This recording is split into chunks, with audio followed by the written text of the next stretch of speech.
இப்போது எல்லா மக்களுடைய கவனம் என்பது ஜனாதிபதி தேர்தலின் பக்கம்தான் இருக்கிறது. அதே போன்று எல்லா பிரதான ஊடகங்களும் மொட்டு கட்சியினுடைய பிளவு, நம்பிக்கை பிரேரா, நாமல் ராஜபக்ஷ பற்றித்தான் பேசவும் தொடங்கி இருக்கின்றன. இவ்வாறான நிலையில் மற்ற ஏனைய விடயங்கள் எல்லாம் வெளிவராமலே இருக்கிறது.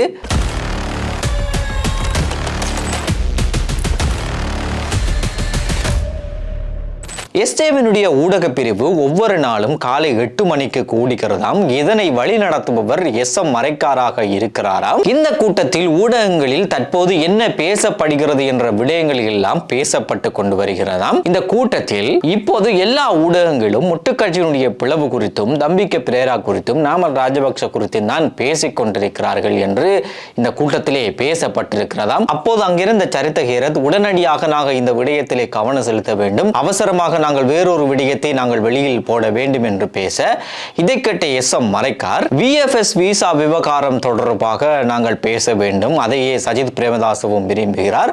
VFS விவகாரம் என்பது மத்திய வங்கியிலே கொள்ளையிடப்பட்ட பணத்தை விட 10 மடங்கு ஒரு கொள்ளையாக அது இருக்கிறது. அதே நேரம் IMF இலங்கைக்கு தர இருக்கின்ற பணத்தை விட அதிகமான பணம் இதன் மூலம் கொள்ளையிடப்பட்டிருக்கிறது. எனவே இது தொடர்பாகத்தான் நாங்கள் அடுத்து வரும் நாட்களில் அதிகம் பேச வேண்டும். இது தொடர்பாக எல்லா ஊடகங்களிலும் எல்லா ஊடக சந்திப்புகளிலும் பேச வேண்டும் என்று சொல்லி இருக்கிறாராம். எஸ்.எம். மரைக்கார் இப்படி பேசியதும் அதற்கு பதிலளித்த நாலக கொடஹேவா இந்த VFS விவகாரத்துக்கு உள்ளேயே ரணிலைத்தான் நாங்கள் இழுக்க வேண்டும், அனுரவையும் இழுக்கலாம் என்று பேசியிருக்கிறாராம். அண்மைய கூட்டங்களிலும் கூட சஜித் பிரேமதாச இந்த VFS விவகாரம் குறித்து அதிகம் பேசியிருப்பதை காணக்கூடியதாக இருந்தது.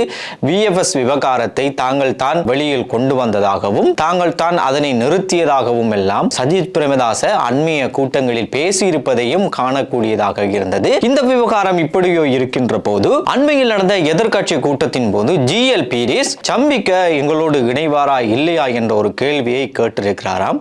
அதற்கு அங்கிருந்த ஒருவர் பதிலளிக்கின்ற போது சம்பிக்க இப்போது அந்த பக்கம் ஒரு காலம் இந்த பக்கம் ஒரு காலம் வைத்துக் கொண்டிருக்கிறார். எதிர்வரும் 8ஆம் தேதி அவர் கூட்டணியில் இணைய மாட்டார், 8ஆம் தேதிக்கு பின்னர் அவர் இணையலாம் என்கின்ற ஒரு கருத்தை அந்த இடத்திலிருந்த இன்னும் ஒருவர் பேசி இருக்கிறாராம். இதற்கிடையில் சஜித் பிரேமதாச இந்த VFS விவகாரம் குறித்து அதிகம் பேசிக் கொண்டிருக்கின்ற வேளையில் இன்னொரு பக்கம் எதிர்வருகின்ற 8ஆம் தேதி நடக்கப் போகின்ற பெரிய அளவிலான கூட்டணி அமைக்கும் வேலை திட்டத்திலும் மிக தீவிரமாக ஈடுபட்டு கொண்டு வருகிறார். இந்த அடிப்படையில் தான் இன்று தமிழ் முற்போக்கு கூட்டணி சஜித்துக்கான தங்களுடைய ஆதரவை அறிவித்திருக்கிறார்கள்.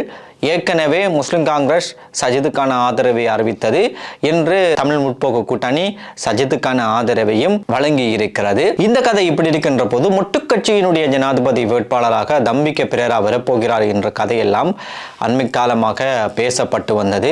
இதற்கிடையில் மொட்டுக்கட்சி கூட அறிவித்தது நாளை காலை 7:30 மணி அளவில் மொட்டுக்கட்சியினுடைய வேட்பாளர் யார் என்பதை அறிவிப்போம் என்று அவர்கள் அறிவித்திருக்கிறார்கள். இதன் அடிப்படையில் தான் கொழும்பில் பல இடங்களிலும் நாளை எங்களுடைய வேட்பாளரை நாங்கள் அறிமுகப்படுத்த போறோம் என்கின்ற பல போஸ்டர்களை காணக்கூடியதாக இருந்தது. இதன் அடிப்படையில் நாளை காலை உத்தியோகபூர்வமாக மொட்டுக்கட்சியினுடைய வேட்பாளர் அறிவிக்கப்பட போகிறார். பெரும்பாலானவர்கள் அது நம்பிக்கை பிரேராவாகத்தான் இருக்கும் என்றும் சொல்கிறார்கள். இருந்தாலும் இன்று மாலை ஒரு செய்தி பரப்பப்பட்டது. அது உருவாக்கப்பட்ட ஒரு செய்தியா அல்லது உண்மையான செய்தியா என்று தெரியவில்லை.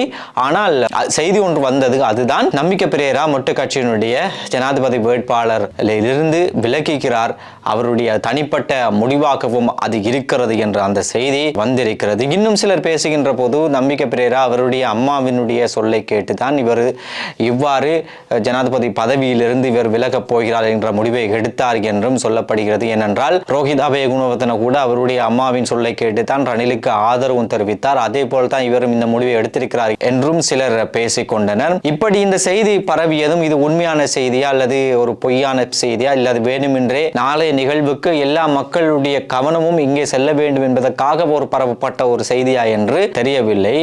சிலர் பேசுகின்ற போது கடைசி நேரத்தில் கூட இந்த முடிவு மாறலாம் என்றும் சிலர் பேசிக்கொள்கிறார்கள். எது எப்படி இருந்தாலும் இப்போதைக்கு இதுவரைக்கும் கிடைத்த தகவலின்படி நாளை 7:30 மணிக்கு மொட்டுக்கட்சியினுடைய ஜனாதிபதி வேட்பாளர் அறிவிக்கப்பட இருக்கிறார். அந்த வேட்பாளரை மஹிந்த ராஜபக்ஷ அறிவிக்க இருக்கிறார். இந்த நிகழ்வு என்பது மொட்டுக்கட்சியினுடைய தலைமையகம் நெலுமாவத்தில் அமைந்திருக்கிறது, அங்கு இடம்பெற இருக்கிறது என்ற தகவல் தான் இதுவரைக்கும் இருக்கிறது. இவ்வாறு மொட்டுக்கட்சியினுடைய வேட்பாளரை மொட்டுக்கட்சி அறிவித்ததன் பின்னர் லான்சா தலைமையிலான கூட்டணி தம்பிக்க பிரேராவை ஒருவேளை மொட்டுக்கட்சி அறிவித்தால் இன்னும் மொட்டுக்கட்சியில் இருக்கின்ற சிரேஷ்ட உறுப்பினர்களை தங்கள் பக்கம் இழுப்பதற்கான சூழ்ச்சிகளை அவர்கள் செய்து வருவதாகவும் சொல்லப்படுகின்றது. பிரசன்ன ரணதுங்க கூட அண்மையில் இடம்பெற்ற ஒரு பர்த்டே பார்ட்டியில் கலந்து கொண்டு ஒருவரிடம் பேசுகின்ற போது மொட்டுக்கட்சியை பணத்துக்கு விட்டு விட்டார்கள் என்கின்ற ஒரு கதையையும் பேசுகிறார். திலும் அமுனுகம கூட அண்மையிலே ஒரு ஊடகத்துக்கு தெரிவிக்கின்ற போது கூட தம்பிக்க பிரேராவினுடைய பெயர் பிரேரிக்கப்பட்டது என்பது மஹிந்தவுக்கு விருப்பம் இல்லை என்கின்ற ஒரு கருத்தையும் அவர் வெளியிட்டிருந்தார். இவ்வாறான கதைகள் எல்லாம் கேட்கின்ற போது மக்களாகிய நீங்கள் குழப்பமடைய தேவையில்லை. ஏனென்றால் IMF டீமானது இலங்கையிலிருந்து கடைசியாக செல்லும் போது அவர்கள் சொன்ன ஒரு விடயம்தான், நீங்கள் IMF இந்த திட்டத்துக்கு அமைவாகவே நீங்கள் இதன் பிறகு நீங்கள் போக வேண்டும். இதில் ஏதாவது ஒரு இடத்தில் குளறுபடி வந்தால் திரும்பவும் நீங்கள் பொருளாதாரத்தில் வீழ்ந்து போவீர்கள் என்று IMF இலங்கையிலிருந்து கடைசியாக போகின்ற போது சொல்லி இருக்கிறார்கள். எனவே மீண்டும் அந்த பருப்பை மக்கள் தின்னாமல் ஒரு நல்ல முடிவை மக்கள் தான் எடுக்க வேண்டும்.